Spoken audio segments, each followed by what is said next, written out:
Have you ever found yourself walking across your living room, only to realize your feet feel a bit heavier, and the floor feels a bit less trustworthy than it used to? For generations, we have been taught that moving carefully and taking slow, guarded steps is the best way to protect ourselves as we get older. It is a belief that almost all of us share, right? We think that by sliding our feet cautiously, we are being safe. But what if I told you that this simple, daily habit of trying to walk carefully might actually be the most dangerous thing you do all day? Have you ever stood up from your favorite armchair, ready to walk down the hallway to enjoy a warm cup of coffee, only to later discover that the very way you take your steps could silently be damaging your independence, placing you at a massive risk of injury, and even speeding up the physical vulnerabilities of aging itself? It is a terrifying thought because it turns our everyday reality into an invisible trap. Shocking research from the Journal of Gerontology shows that walking with a hidden, improper gait just a few times a day can raise an older adult's risk of a sudden, dangerous trip by as much as 70 to 80%. That number should make all of us stop and think, because it means the danger is right under our feet, waiting for one single moment of distraction. And here is the nightmare that no one talks about. The traditional methods we rely on, like expensive non-slip socks, balance gadgets, or bathroom handrails, often fail to address the root cause of the problem. As a specialist with over 26 years of clinical experience as a physical therapist helping adults over the age of 70 maintain their freedom, I have seen a truth that most people do not realize until it is too late. The ultimate solution to avoiding a life-altering fall does not cost a single dime. It requires no complicated gym memberships, and it does not demand any fancy medical equipment. Instead, the answer lies in one simple, profound adjustment to the exact way your foot meets the ground. I am not talking about abstract theories or textbook lectures here. I am talking about real life, and the heavy toll this silent danger takes on families just like yours. Just last winter, I welcomed a sweet 74-year-old gentleman named Mr. Miller into my clinic.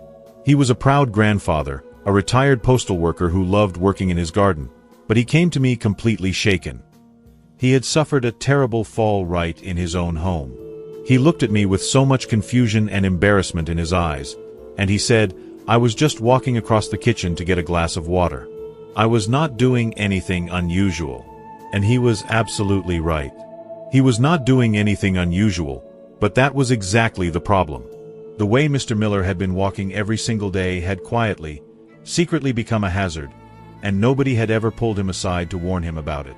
He was dragging his feet just a fraction of an inch, a habit called a shuffle gait, which means his toes never truly cleared the floor. The moment his foot caught the edge of a small rug, his body pitched forward, and the fall happened before he even realized he was falling. The truth is, there are hidden dangers in how our walking patterns change as we age that most seniors and their families are completely unaware of. In this video, I am not here to frighten you or make you feel vulnerable. I am here to arm you with the precise knowledge you need to stay safe, active, and fully independent. We are going to break down exactly what is happening to your steps, why your current habit is putting you at risk, and I will give you the practical steps to protect yourself. Now, let us move forward into our first major section, which covers the mechanics of a safe walk. Please, make sure you stick around until the very end, because the final exercise we will practice together is the most overlooked movement of all. It is linked to a common daily mistake that can lead to a fatal accident, and the information I am about to share in that final section might just save a life, maybe even yours. Claim and piece of advice I share with you on this channel is backed by rigorous, peer-reviewed science, including studies published in leading medical journals like The Lancet, not rumors, internet trends, or scare tactics. Because transparency is my highest priority. Before we begin, please remember that this content is for educational purposes only and should not replace personalized medical advice from your own physician. Before we dive into the exercises, I am genuinely curious about how many of us share this experience. If the problem I just described sounds familiar to you, if you have ever felt that sudden hesitation while walking or felt your feet drag on the carpet, please take a brief moment to comment a simple yes below. It helps me understand exactly what you are going through, and it shows everyone else in our beautiful community that they are not alone on this journey. Okay, let us uncover our very first lesson. Now, let us move directly into our first major section, which is the hidden danger of the shuffle gait. To truly understand why our walking patterns change as we grow older, we must first look at a habit that develops so slowly, so quietly, that almost nobody notices it happening until it is too late. In my 26 years of clinical practice, I have stood in front of hundreds of sweet, independent older adults who found themselves sitting in a physical therapy room, looking down at their shoes with a sense of utter confusion. They tell me the exact same story. They were simply walking across their living room rug, or moving toward the kitchen counter to pour a glass of water, when suddenly they were on the floor. There was no ice, there were no loose toys, and there was no sudden dizziness. They often tell me they feel a deep sense of embarrassment, believing they did something wrong or were careless. But the reality is much more profound. They were not doing anything unusual at all, and that is precisely where the danger hides. Over a period of several years, their everyday, normal walking pattern had quietly transformed into a high-risk habit known as the shuffle gait. When we look at this pattern from a clinical standpoint, the mechanical breakdown is very clear. A shuffle gait happens when your steps become progressively shorter, and your feet stop leaving the ground completely. Instead of a clean, rhythmic lift with every stride, the feet begin to slide across the floor in a low, dragging motion. If you watch someone with this pattern, you will notice that their upper body begins to lean slightly forward, their shoulders round out, and their gaze becomes fixed entirely on the floor directly in front of them. At the same time, their arms stop swinging naturally at their sides, remaining stiff and close to their torso. This posture is not an accident. It is a subconscious defense mechanism. Somewhere deep in the nervous system, the brain realizes that balance is not as sharp as it used to be. The floor begins to feel less trustworthy, less stable. In an attempt to find safety, the brain instinctively tells the body to stay close to the ground, to shorten the steps, and to look down at every single obstacle. But here is the great paradox of aging. The very movement pattern that feels careful, guarded, and safe is actually one of the most dangerous things your body can do. When your feet slide along the surface of the floor rather than lifting cleanly, your foot clearance drops to almost zero. In many cases, the space between the bottom of the shoe and the carpet is less than 1/4 of an inch. This means that your safety margin has completely vanished. Any minor irregularity on that surface, whether it is the slightly raised edge of a living room rug, a transition strip between the hallway and the bathroom, or a small crack in the concrete of a neighborhood sidewalk, becomes an instant, severe trip hazard. There is simply not enough physical space for anything to go wrong without it resulting in a major accident. To make matters worse, the biology of aging changes how our bodies respond to a stumble. When you walk with a forward-leaning posture and short steps, your center of gravity is constantly pitched over your toes. The moment your shoe catches on a stray edge, your body has no momentum and no structural room to recover its balance. In a younger body, the brain sends an instant lightning-fast signal to the opposite leg, causing it to shoot forward in a wide, rapid step to catch the weight. But as the decades pass, the neurological connection between the brain and the lower extremities naturally slows down. The muscle response is delayed by just a fraction of a second. And because the weight is already leaning forward, that fraction of a second is the difference between staying upright and falling. The body plunges forward, and the impact occurs before the person even fully registers that they have tripped. This dangerous shift in movement is driven by a deep, underlying biological process. When we live a more sedentary lifestyle, or when we begin to fear falling, we naturally reduce our activity levels. Because we are not moving as dynamically, the crucial muscle groups responsible for lifting our legs begin to weaken from underuse. These muscles include the deep hip flexors, which are located at the front of your hip joint, the large gluteal muscles of the hips, and the stabilizing muscles of your core. When these muscles lose their baseline strength, lifting the foot becomes a physically demanding task. The body, always looking for the path of least resistance, stops trying to lift the leg and resorts to dragging it. Over months and years of this continuous cycle, the neural pathways in the brain that control a proper, elevated stride begin to fade from neglect. The brain literally forgets how to lift the feet naturally, turning a temporary protective reaction into a permanent, highly dangerous habit. This pattern is something I witness every single day in clinics across America. And it is a silent epidemic that steals the freedom of our seniors. It is not something you should accept as an inevitable part of growing older. It is a mechanical error that can be corrected with the right awareness.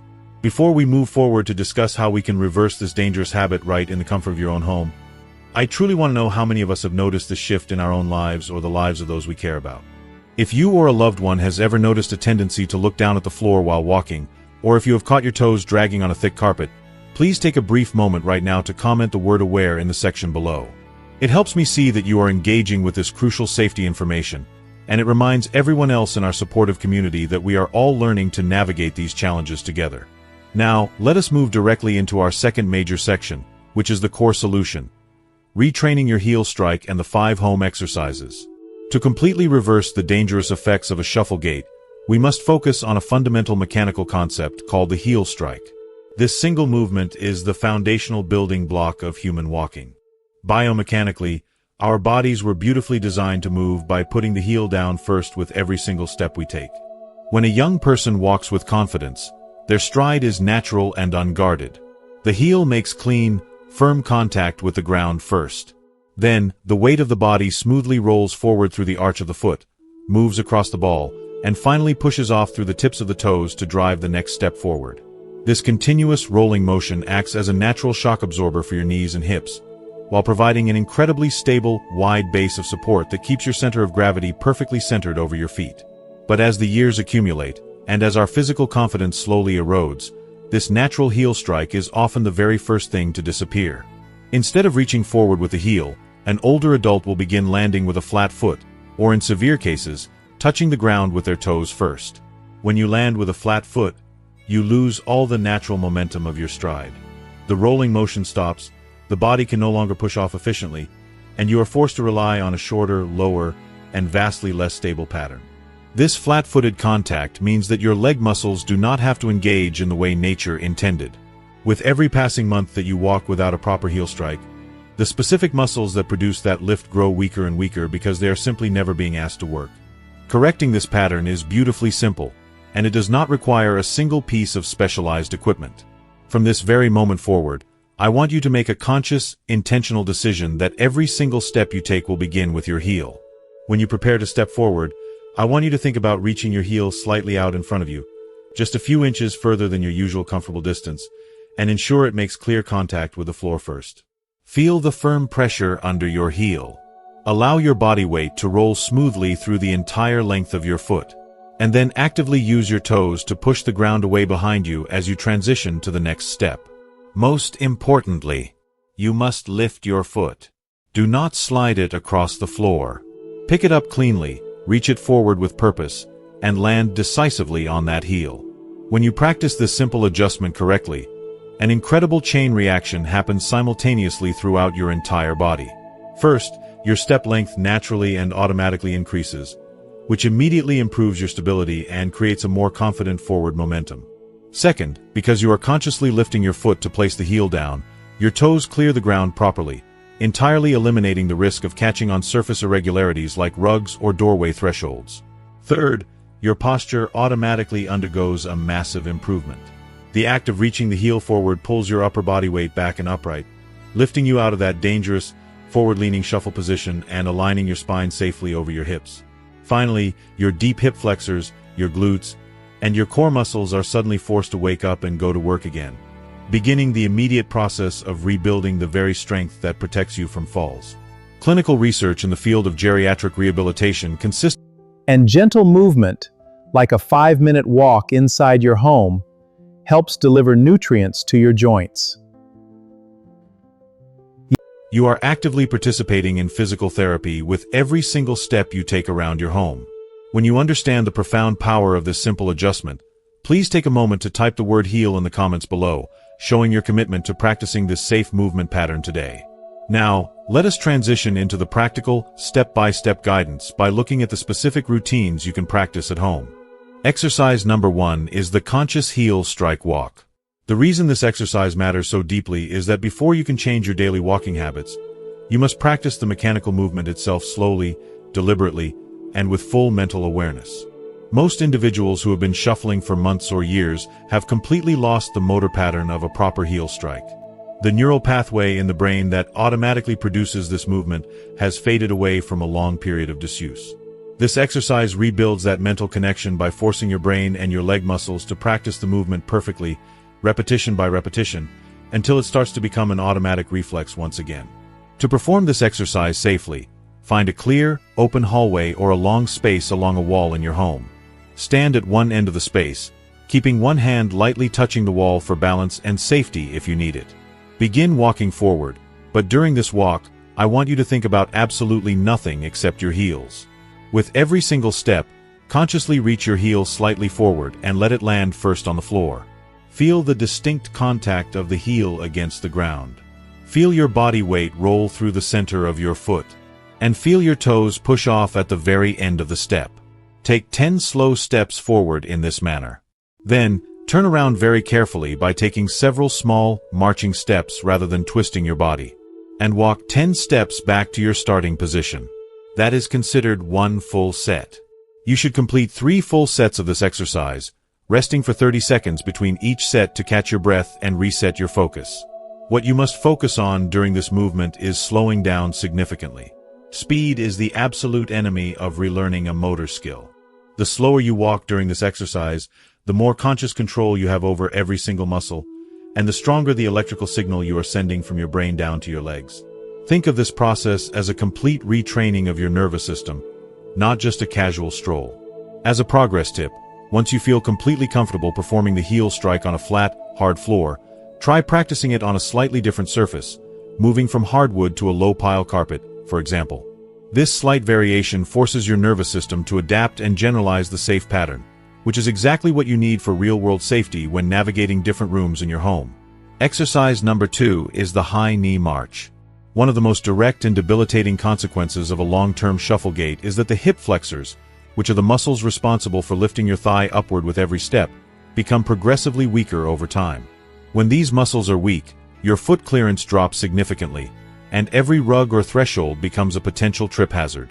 This specific exercise directly targets those neglected hip flexors, rebuilding the vital lifting reflex that keeps your feet safely elevated above the ground with every stride you take.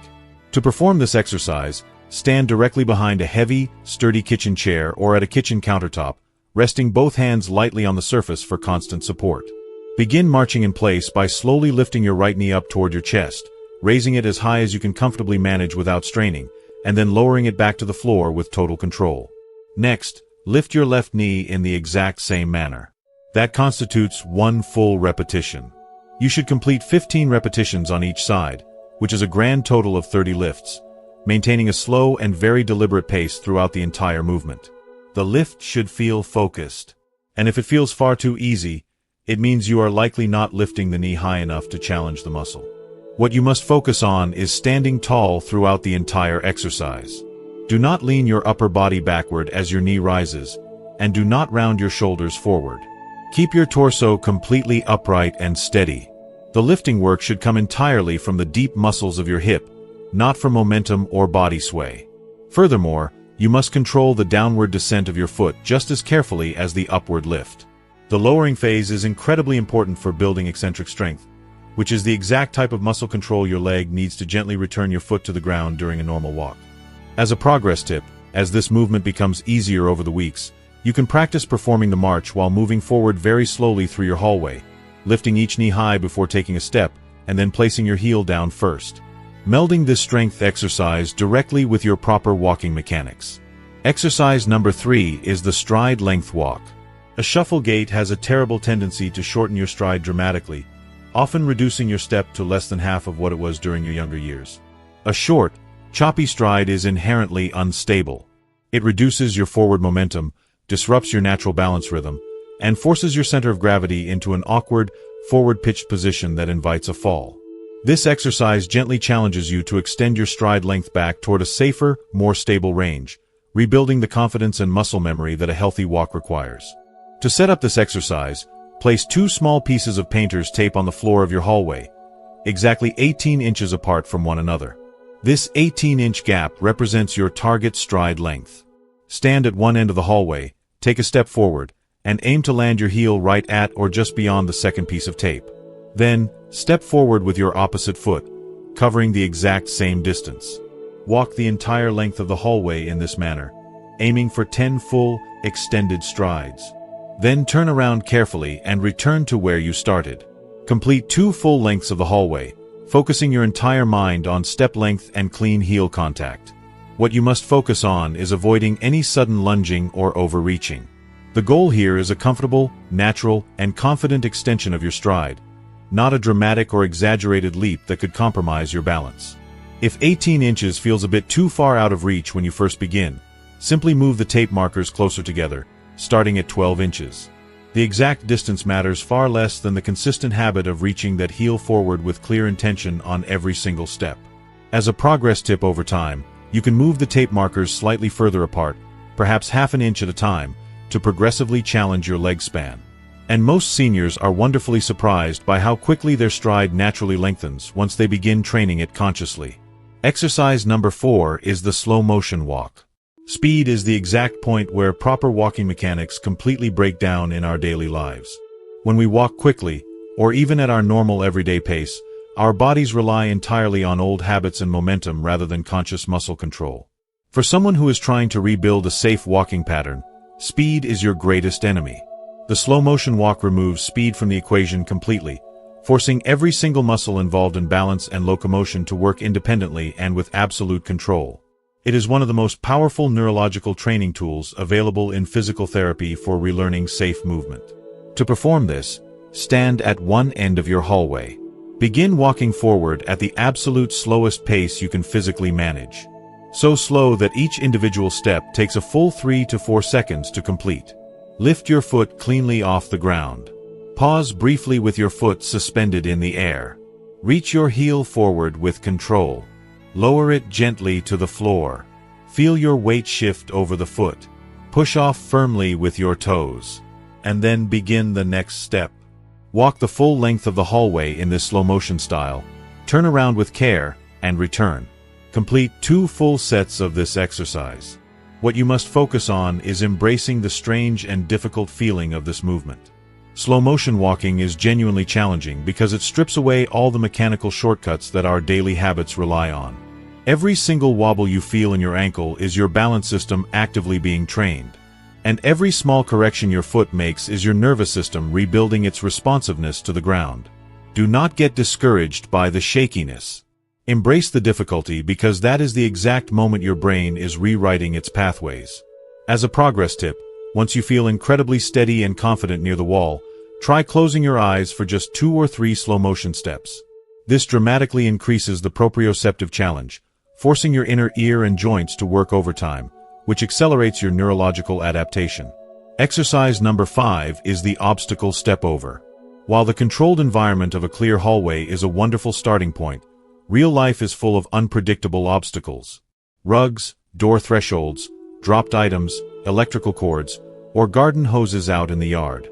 Every single one of these items represents a major crisis for someone living with a shuffle gait and low foot clearance. This exercise trains your brain and your legs to detect an obstacle ahead, lift the foot high enough to clear it safely, and land with complete stability on the opposite side. Which is the exact sequence your body must execute in a fraction of a second when real life presents an unexpected hazard. To perform this exercise, place a soft pool noodle, a rolled-up bath towel, or a similarly lightweight object on the floor of your hallway. It should stand about 4 to 6 inches high. Stand a few feet back from the object, ensuring a wall or a sturdy chair is within arm's reach for support. Walk toward the obstacle at a normal, controlled pace. And when you reach it, lift your right foot deliberately, raising it high enough to clear the object with plenty of room to spare, and step over. Then, lift your left foot and clear the obstacle completely. Continue walking a few steps beyond it, turn around with great care, and return, stepping over the obstacle once again. Complete 5 full passes in each direction, resulting in 10 total stepovers. What you must focus on is not rushing as you approach the object. Slow down slightly as you get close, pick your foot up early, well before you actually reach the item, and make a conscious, confident step. The goal is to train your brain to recognize a hazard, respond well in advance, and execute the clearance with absolute poise rather than panic. As a progress tip, once this feels easy, try varying the height of the obstacle, using a slightly higher towel one week, or a different object entirely the next. You can also practice stepping over it while carrying a light object like a plastic cup in one hand, which beautifully simulates the way real-life trips tend to happen when we are distracted. Before you begin practicing any of these movements, please take a moment to listen to an important safety warning, because your well-being is everything to me. If you have recently undergone a hip or knee replacement, or if you are currently being treated for severe plantar fasciitis or any acute heel condition, or if you have been instructed by your personal physician to avoid weight-bearing exercise, please speak with your doctor or physical therapist before attempting these movements. Some exercises may need to be carefully modified for your specific medical situation. Always practice near a wall, a sturdy countertop, or a heavy chair. Never rush through these movements. Wear supportive, non-slip footwear, or go barefoot on a safe, clean surface. And if at any point you feel a sharp pain, sudden dizziness, or anything that simply does not feel right, stop immediately. There is no movement here worth risking your safety over.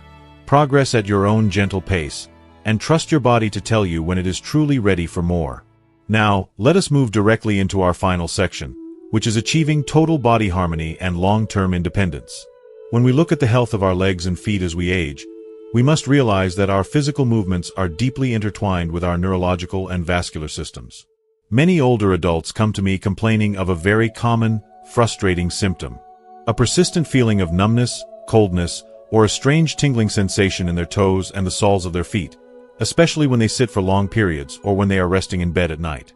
For many years, people have been told that this discomfort is simply an inevitable sign of getting older, a permanent consequence of poor circulation or nerve decline that they just have to live with. But with the right approach, we can begin to understand that these symptoms are often directly connected to how we move our bodies every day. When a person adopts a shuffle gait and stops using a proper heel strike, the small, intricate muscles in the arches of the feet, the toes, and the ankles are essentially placed into a state of deep hibernation. They are no longer contracting, they are no longer stretching, and they are no longer demanding a rich supply of fresh blood. Biomedically, every time you take a proper step and execute a clean heel strike, your foot acts as a powerful, natural pump for your circulatory system. The physical impact of the heel hitting the ground, followed by the rolling weight through the arch and the forceful push-off from the toes, squeezes the deep veins and smaller capillaries in the lower leg. This action forcefully drives deoxygenated blood back up toward your heart and pulls fresh, nutrient-rich, oxygenated blood down into the furthest extremities of your toes. This constant, rhythmic pumping mechanism is what keeps the peripheral nerves in your feet well-nourished, warm, and alive. When you stop rolling through your foot and begin shuffling, that natural pump is effectively turned off. The blood pools in the lower tsong chan, the tiny vessels compress, and the nerves begin to send signals of numbness and tingling because they are starved of the circulation they desperately need to thrive. By dedicating just a few minutes every single day to the 5 simple exercises we have outlined, you are doing something far greater than just practicing your balance. You are actively waking up those dormant circulatory pathways. Each movement builds beautifully on the one before it, exactly as the human body prefers to heal. The conscious heel strike walk sends the very first awakening signal down the spinal cord. The high knee march forces the large muscles of the thigh to demand increased blood flow. The stride length walk stretches the tight, restricted tissues of the calf. The slow motion walk forces the tiny stabilizing muscles of the ankle to engage continuously. And the obstacle step over brings everything together into a functional, protective response. When these movements are practiced with consistency, not perfection, but gentle, daily consistency, the physical changes in how your legs feel are incredibly real and long-lasting. Over weeks and months of this daily reminder, seniors frequently report that the nagging nighttime tingling that used to wake them up from a sound sleep begins to ease. The stubborn morning numbness that makes those very first steps out of bed feel terrifyingly uncertain resolves much more quickly. And that heavy, disconnected feeling where the feet feel like blocks of wood gives way to a wonderful sensation that feels like solid ground once again. This deep healing does not occur through high-intensity, aggressive workouts that leave you exhausted. It occurs through patience, gentle repetition, and respect for your body's natural mechanics. Small, intentional movements done daily send a vastly clearer, more powerful message to your nervous system than an intense exercise routine done once a week. Your body responds directly to what it is reminded of every single day, and these safe movements are that perfect daily reminder. The true, long-term benefits of restoring your walking mechanics reach far beyond physical comfort or improved circulation. It directly protects your emotional well-being and your personal freedom. When your nerves are healthy, and your leg circulation is strong, your balance naturally becomes rock solid. This strength slowly chips away at the quiet, paralyzing fear of falling that steals confidence from so many beautiful older adults across our country. When you are no longer afraid of your own floors, your world suddenly opens up again. You preserve the invaluable ability to walk down your driveway to check the mailbox, to confidently climb your own stairs, to bend down and play on the carpet with your precious grandchildren, and to move through every single day of your retirement without constantly wondering whether your legs will hold you up. That kind of independence is not a small detail. It is absolutely everything. Aging does not mean you have to surrender control over how your body feels or give up the activities that bring joy to your life. It simply means learning which specific movements your body truly needs at this stage of your journey, and choosing to perform them every single day with care, respect, and clear intention. These exercises are a beautiful choice. If you believe that these small, daily adjustments are the true secret to staying strong, vibrant, and independent as we journey through our golden years, please take a brief moment to leave the word strong in the comments below. It lets me know that you value this holistic approach to health, and it inspires others in our community to keep moving forward with confidence. As we bring our time together today to a close, I want to take a moment to look back at the journey we have shared. Let's remember our friend, Mr. Miller, the gentleman who came into my clinic feeling so lost and embarrassed after that scary fall in his kitchen. For a long time, he felt like he had lost his grip on his own independence. But today, because he was brave enough to learn and consistent enough to practice that simple heel strike and those 5 daily movements, he is thriving.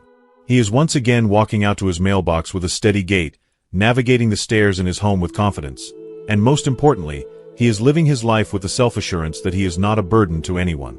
His story is a beautiful reminder that we are never truly powerless, no matter our age. The most important lesson I want you to take away from this video is that aging does not mean you have to surrender control over how your body feels or functions. We often assume that aches, pains, and instability are just the natural price we pay for growing older. But that is simply not true. You possess the incredible power to reclaim your stability, starting from the very next step you take in your hallway. Just one small, intentional adjustment in how your heel hits the floor is all it takes to begin a chain reaction of safety and strength. You are not just changing a walking pattern. You are choosing to protect your own dignity and your long-term independence, day by day, step by step. Now, we have explored the vital mechanics of a safe, strong walk. But remember that knowledge is only truly powerful when we choose to put it into action. So, I have one very important question for you. What is the one commitment you are making to yourself this week? It could be as simple as saying, I will practice my heel strikes every time I walk to the kitchen. Or perhaps you will commit to doing your high knee marches every morning before you make your coffee. Please, share your personal commitment in the comments below. Let us inspire each other to take that first, confident step. And if you found real value, comfort, or inspiration in the time we have spent together today, please show your support by giving this video a like. It tells me that you are finding these lessons helpful, and it helps other seniors find this information too. To ensure you continue on this journey with us and never miss another video full of life-changing, practical wisdom, hit that subscribe button. It is so much more than just subscribing. It is joining a growing, supportive community dedicated to living our best lives with grace, strength, and joy together. Finally, please think of one person, perhaps a friend or a family member, who needs to hear this life-saving message today, and share it with them. You might just change their life for the better. Thank you so much for watching. Stay healthy, stay wise, and I will see you in the next video.